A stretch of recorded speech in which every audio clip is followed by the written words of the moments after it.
clicking on the video. Welcome back to the channel. This is another late review for the Real Housewives of Potomac. Like I said before, I wasn't gonna keep Potomac. I didn't feel like it was getting enough views, but I don't want to disappoint the people that are viewing it because I watch reviews myself, and sometimes some of my favorite reviewers will start something and then I'll, be looking for it and they don't come back to it. And I understand now that I'm doing it myself. I understand, how frustrating that can be, to take your time to review something and then it don't get, the traction that you thought it would. So I get all that, but I also feel like why make the 20 people that did watch it, suffer for the rest of the people that didn't come along, because the people will come, the viewers will come. So we're gonna keep up with Potomac. Okay, so Robin, she's having a tough time dealing with the pandemic. She's depressed.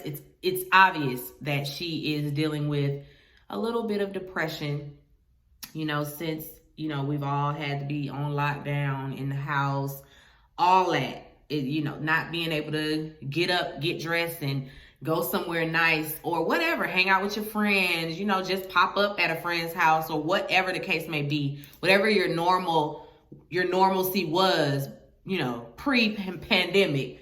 Now that we're in it, it's all of that has been, put on pause, and she's not dealing with it well. She ain't getting the kids up on time. Like, she's sleeping in until like 2 minutes before these kids gotta be online. She going in there and waking up one of the boys. Go ahead and get up. Your class is in 3 minutes. 3 minutes, mama. He gotta get up, brush his teeth, wash his face. No, he just rolled over, still laying in the bed, just got his computer and logged in. And then gonna say, have a good day at school, and go get back in the bed. Now, we can't be this lax. Now, you can't be lax at all with this virtual learning. I know that it was hard, because I had to do it myself. It wasn't easy. And I had a kindergartner at the time, so I don't want to do that to myself. A bit of PTSD kind of came over me a little bit. The memories of that. It's just, listen, it was a lot. It was a lot. Virtual learning was ghetto.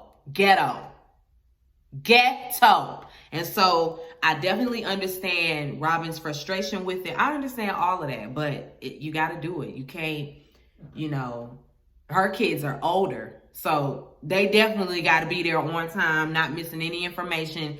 They got to be on top of their stuff. Kindergarten is cool. It's easy. You can bounce back from that. But I feel like them kids going to high school, they're in middle school, like it's important that they get to school, or get logged on time. It's important that they don't miss anything. And one of the teachers was telling it, it's important that you let your, make sure your mom gets you up, Carter. This school is your job, like you got to be on top of this. Mama waking him up 2 minutes before he got to be in class. Juan comes in there, he's always disappointed. Get up. Why are you sleeping? Get up. You need to do something with yourself. Be better, Robin. If your ass is up, Juan, why not just get the boys up? Like, I don't understand that. You got time to come up in here worrying about whether or not I done got up, worrying about whether or not I done got the kids up. You could have stopped by the room before coming here and woke them up. Like, help her. You see that maybe he don't understand that this is depression, because he's, very hard on her. Like, he don't get it. You up? Get them damn kids up and leave me alone. Shit. Anyway, Giselle, she meets with Ashley for lunch. Ashley, of course, wastes no time doing what Ashley does because she's messy. We bring up Mia, and she brings up the fact that Mia mentioned, Mia in one breath was saying how Giselle had a good heart, and then they saw her again at Karen's party, and she was saying stuff like, well, maybe she's just a pretty face, after, hearing about Giselle's comment regarding Ray.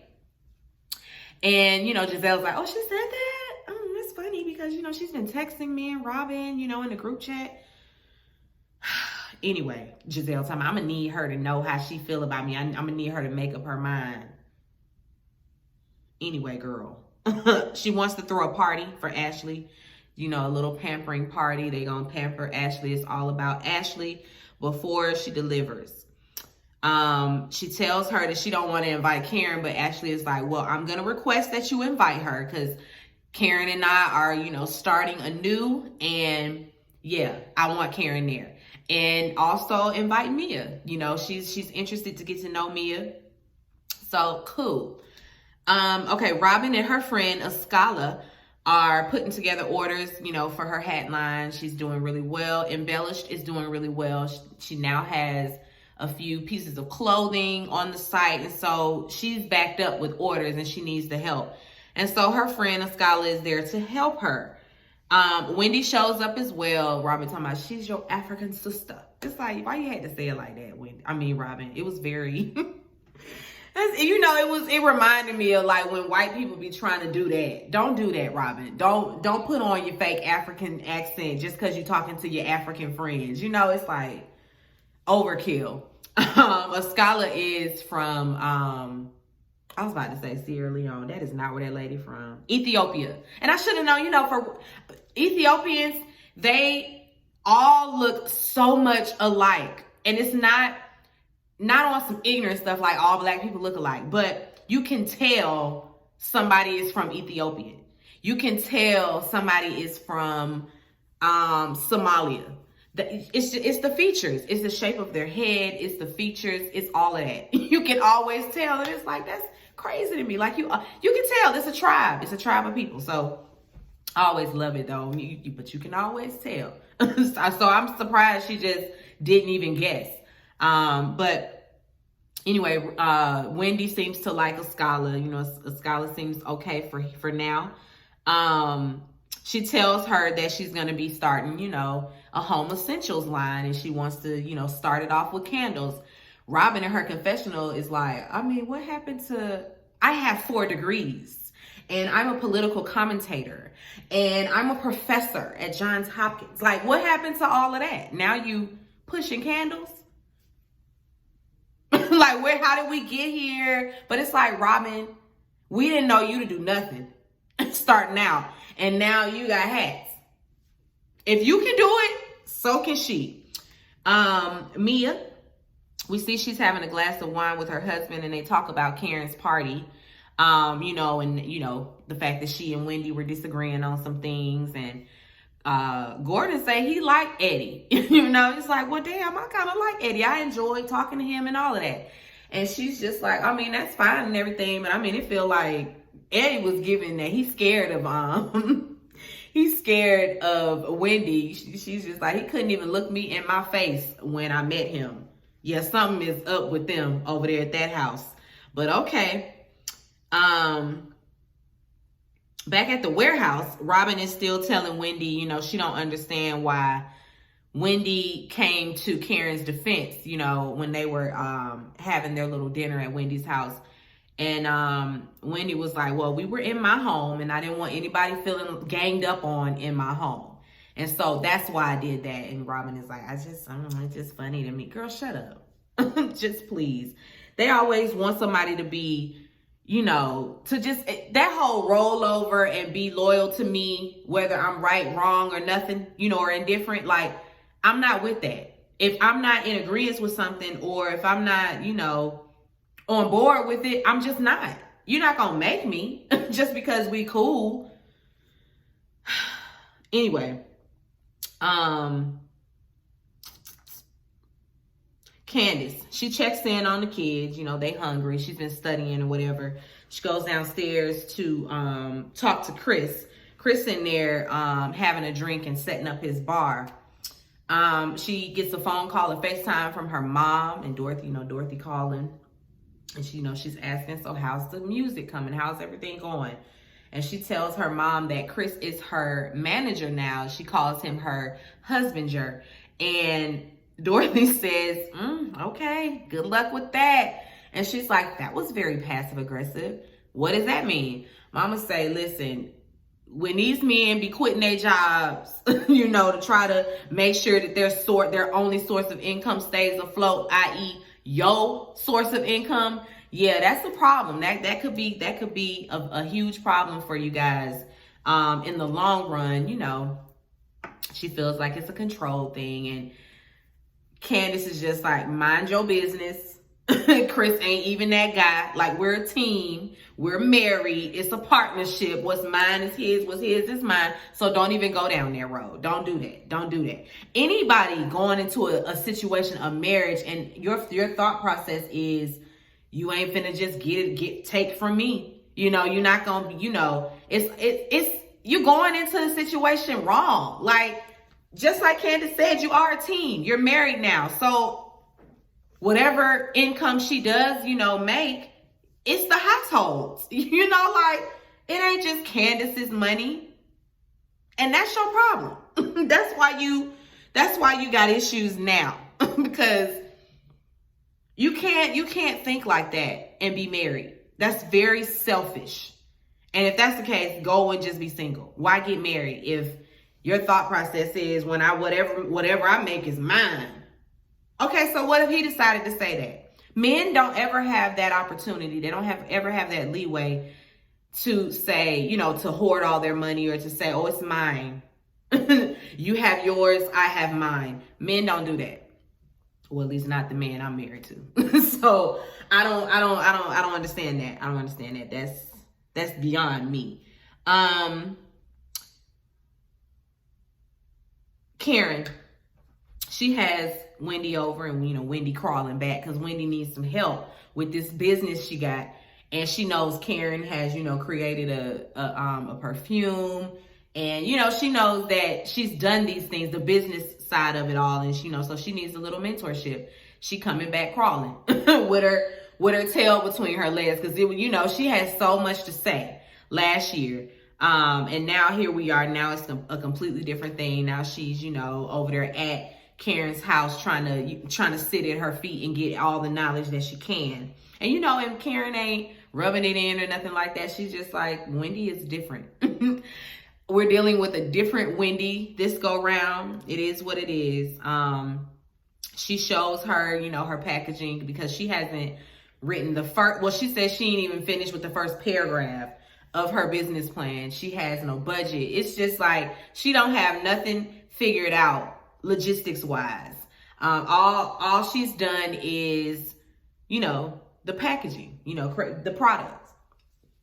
So she lets her see it.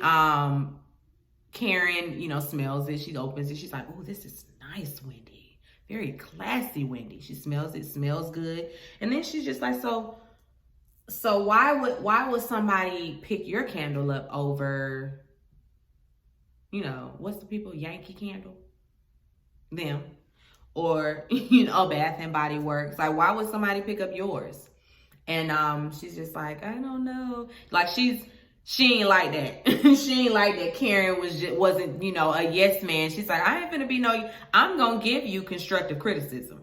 Like, you're gonna need to, you know, have a budget, and whatever the budget is, double it. You're gonna need to create something that stands out, you know. So she got work to do, but she's off to a good start. Yeah, and Gordon talk about her mom coming over. And she wants to have her over for dinner. You know, Gordon is open to it. It is what it is. But Mia's mom essentially gave her up. She chose that crack cocaine over her kids, and they were taken, and she was put into foster care. And so she doesn't really have a relationship with her mother. And it's very sad, because in Mia's confessional, she mentioned that, you know, she would write her mom letters and they were never returned. And then she says, or she wrote me back, but I just never got the letters. It's like, that's that little girl in you still holding out hope that your mama loved you, and that your mama, you know, didn't just abandon you. You know, maybe the lines of communication were crossed, or, you know, she's just still holding out hope. And it's honestly, it's like, that is so sad, because she's a full, you know, like at that big ass age, she still, you know, wants that, you know. And that's everybody. Everybody wants a bond with their mother. Everybody does. You can even if you know, you done had the worst mother, you still crave, or, you know, you want that in somebody, you know, some type of motherly love from somebody. So Yeah, that hit me right here. I was like, oh, Mia, I'm so sorry your mama did that. But we're going to have to blame the crack epidemic. We're going to have to blame, who was the president at the time? Hoover? Bitch ass. Let me not say too much. I don't want these people telling me I done violated community guidelines. Anyway, they're gonna have her mama over so they can, talk. I feel like mama probably got a bit of guilt and a lot of guilt and a lot of shame for, how things went down. Hence the reason why she don't, really want to talk about it. She don't really want to dive into that. Candace has Karen over for tea. They was going to meet for tea. We having tea now, and they talk about their differences. And Karen is basically like, listen, I felt isolated too. Y'all isolated me too just because I wanted to remain neutral. And she says, I know that you were upset, with my decision to be neutral, but I don't regret it, sis. Like, I have no regrets with that, and Candace, immediately her countenance just changed. And then it was, oh, okay, well, all right. She says, she's just going to take that for what it is. If Karen wants to be like that, then okay. Oh, she had to cry in this scene. Because picking up the corner of that tissue and girl, please. Please. Don't you start with that bullshit. Don't start. Candace tells her, she can't promise that things will go back to the way that they are. Because she just she don't trust her. Karen is like, oh, listen, cool, sis, take all the time you need, baby girl. Take all the time you need. I am not pressed. And Karen going on by her business. Girl, you can be mad and you can stay mad. Karen said what she said, and that's just that. Ashley's pamper party. So Candace is the first to arrive, and she has to tell Giselle, well, I met with Karen, and Karen, it was very much no regrets, and and if she want to be like that, then cool, pass the peas, sis. I guess she say we can kiki, and that's just about it. That's all we got. We not friends, but I can kiki with her, and that's it. Of course, Giselle felt like, well, I just feel like it's pretty fucked up, girl. You just gonna stir that pot as best you can. Candace is moving on. And this is new for Candace, because I really expected her to, run it back and then start, and kind of dragging it a little bit. But she's not. I don't think that she's gonna do that. Everybody gets there. Giselle in her confessional gonna say when Wendy comes, I mean, I know you just got your new boobs, but I mean, do we have to see them every time we see you? Yes. If I got a brand new body, oh yeah, I'm flooding the people with my brand new body. And you gonna deal? You jealous much? Because I feel like you just mad because you don't have no new breasts to show off. Bye, Giselle. Everybody shows up, and then they start playing this game. Giselle asked everybody to send in pictures of themselves pregnant, and they're going to guess. She had them blown up or whatever, just the belly, and they have to guess who it is. They go through that. That's cool or whatever. And now we got to start doing the facials. Escala and Ashley go first. Karen, while they're gone, asks Mia, how things are with Wendy, and she's like, oh, well, she's right here. We can ask her how we're doing. And Wendy sits down, Mia starts to talk, and Mia starts to bring up, where the breakdown went in their conversation. And she says it was probably, I put my hands in your face, and then because she talks with her hands, she's like this, it's nothing like this, all in your face, or she ain't doing all of this, but it's very much, and if I'm sitting right next to you, you can misconstrue that as all this. And so Candace is just like, well, it can come off a little aggressive, a little bit, starting some mess, so let's keep our hands in our lap. And Wendy goes, with all the vitriol, yeah, don't do that again. Don't let it happen again. Everybody like, calm down. Mia's like, well, girl, I talk with my hands. So you just gonna have to deal. No, I will not. I will not. Now see, We were in somebody else's home, so I was trying to keep it cute. But today, I have time today. I am Zen Win, TikTok, Mia. Everybody's like, whoa. Robin over there keying. I mean, getting a good key. And I would have been doing the same thing. This is the first time ever that Robin and I would have just been sitting up laughing. Because, girl, what? You've been practicing that and rehearsing that all this time. She done got one of her good Judys and they told her that one gonna get it. That one gonna be a memorable one. TikTok, Mia, TikTok. I have time today. Girl, time for what? Calm your ass down. It ain't that deep. It is not that deep. Me and Karen go get their massages, whatever. Giselle ends up telling Wendy, girl, you went a little hard. I'm all for going hard in the paint, but you ain't even let that girl get a word out. And Wendy's like, she said, nah, you doing a lot. We see you doing a lot. And Wendy, of course, feels like, oh, now who's being disloyal, y'all ain't got my back. I guess the loyalty between, as far as Robin and Giselle goes, it's just one-sided. Yes, girl. Duh. While Karen and Mia are having their massages, Karen talking about, I'm just glad that this was a real massage. Wendy and Candace, they're next up for their massage, and Candace says in her confessional, she's like, I don't understand why Wendy feels like she has to, puff up her chest when Mia is around. It's like, girl, sit back. You just got them boobs, and we can't be doing all that rah. Calm down before you hurt yourself. Once everybody has finished their massages, they all talk. Giselle ends up leaving right after that. She left early. But anyway, Karen says, she wants to get together with Ashley, and she says she's going to bring the fireball. Ashley's like, girl, can I get that in writing? A scholar says, well, Karen, it's been said that you drink a lot. Everybody like, and so was I. A scholar, excuse me? Excuse me, girl, what are we doing? Who asked you? And why you even bringing that up? What do that got to do with anything? She wasn't even talking to you. She wasn't inviting you for fireballs. She was inviting Ashley. So why you throwing that in there? And she's like, you know what? It's very irresponsible to, throw out that someone to insinuate that someone is an alcoholic. And then we flash to Karen. You're a drunk. You're a whore. You're a broken whore from Hampton University, and everybody knows it. Ooh, pot, meet kettle. Pot, that's kettle.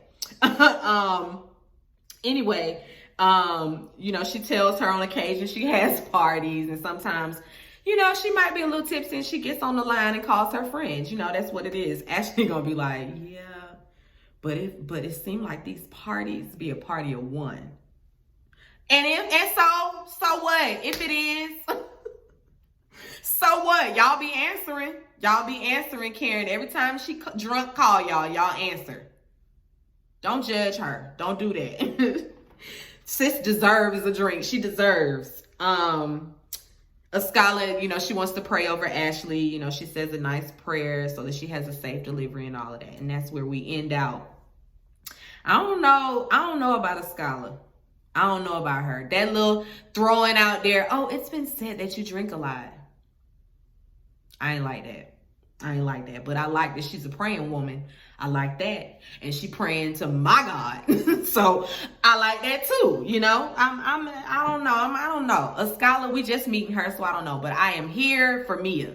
I like Mia. Mia is, one of those girls, because she even mentions while they're talking, that she did dance. She worked in a strip club. She was a bartender. And then after that, she, danced. But it was a high-end strip club. The girls wore the gowns. And Ashley is like, I've been to a strip club where the girls wear gowns, but the pussy is out. And so are the titties. Okay, the moneymaker is out. So, okay, girl. I mean, and that ain't outlandish, because she says the guys really didn't want me taking my clothes off. It was more so guys, spending money just to spend time with me. And here goes Giselle. Oh, like an escort. And she's like, yeah, like an escort, but I ain't having sex with the men. I don't know nothing about that.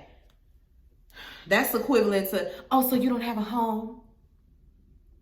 Why you always got to do that, Giselle, when you just meet somebody? You see, like, it's those little digs. And then when somebody pop off, then you want to, why are you being so, you're going hard? Girl, no, because you're trying to be cute. And it ain't cute. But Mia don't even have that personality. Like, I think that she picks up on the shade, but it, you know, she's unbothered. She is unbothered. And so, yeah, she'll volunteer up that information. It's no tea, no shade. You know, it's nothing. Especially if you are spilling your own tea, can't nobody say nothing to you. And that's what she's on. It's like, listen, I'm going to get in front of all this shit y'all think y'all going to find out about me. Oh, no. I'm going to just be an open book. She says she's very transparent. This is just her. I like Mia. So far, you know, we got the whole season to go. But for now, I like Mia. We've been introduced to a new girl. I don't know how much of a scholar we're going to see, but that's Robin's friend. So I'm sure we're going to see her again. Yeah, I love this show. I really do. Okay, be sure to rate, comment, and subscribe to the channel. It's Call Me Busby, and I'll chat with you later. Peace and light.